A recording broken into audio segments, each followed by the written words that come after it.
Good afternoon. For my final project, I decided to focus on exercise intensity, training load, and recovery. Throughout this course, one of the biggest things I learned is that there is a lot more going on during a workout than simply whether it feels easy or hard. The type of exercise you were doing, how long you were training, the intensity, the energy systems being used, and even how recovered you are beforehand can all have an effect on your performance. For this project, I looked at two different workouts for my labs.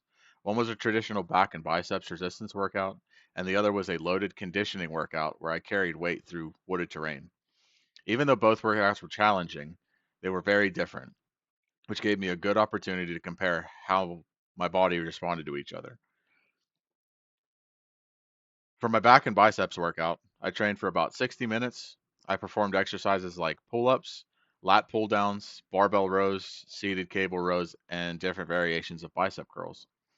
I was working at around 80 to 85% of my one repetition maximum and generally completed 3 to 4 sets of 8 to 12 repetitions with about 60 to 90 seconds of rest between sets. After finishing the workout, I rated my session RPE a 9 out of 10, which meant the overall workout felt very hard. Using my workout duration and SRPE, I calculated a total training load of about 540 arbitrary units. As the workout continued, I could definitely notice muscular fatigue building up. Toward the end, it became harder to maintain the same number of repetitions and intensity that I had at the beginning. The other workout was completely different. Before starting, I used the perceived recovery status scale and rated my recovery an 8 out of 10. Basically, I felt pretty well recovered and ready for a challenging workout. I then carried two 45-pound weight plates, so 90 pounds total, for about 3/4 of a mile through wooded terrain. The trail had both uphill and downhill sections, and I completed the workout in about 26 minutes.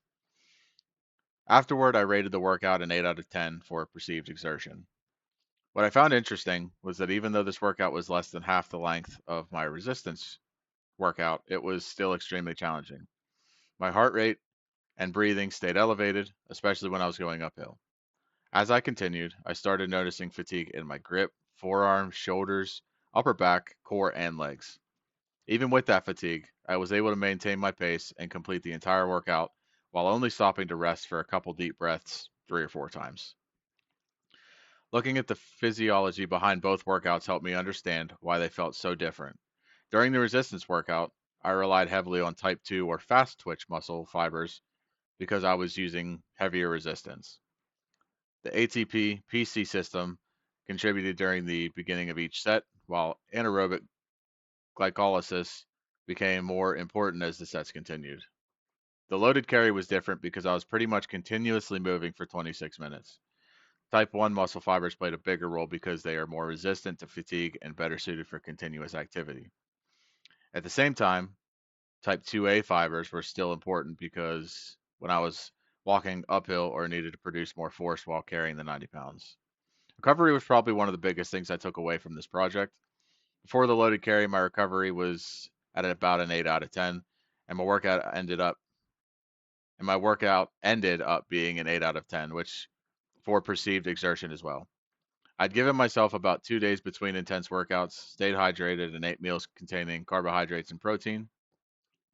Because I went into the workout feeling recovered, I was able to handle a pretty demanding session and complete it with very little rest between stops.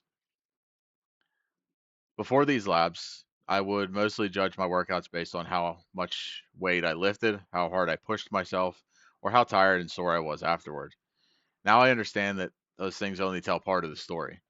Something as simple as tracking my SRPE and how recovered I feel before training can give me a much better idea of whether I should push harder, maintain the same intensity, or possibly give myself another day to recover. Going forward, I would pay more attention to things like sleep, hydration, nutrition, and the amount of time between difficult workouts. Based on what I observed, giving my back and biceps around 48 to 72 hours to recover before training them hard again would be beneficial, while around 24 to 48 hours could be appropriate for repeating the loaded conditioning workout. Overall, the biggest thing I learned from this project is that a harder workout isn't automatically a better workout. How well I recover and how prepared my body is going into the next session are just as important as how hard I train.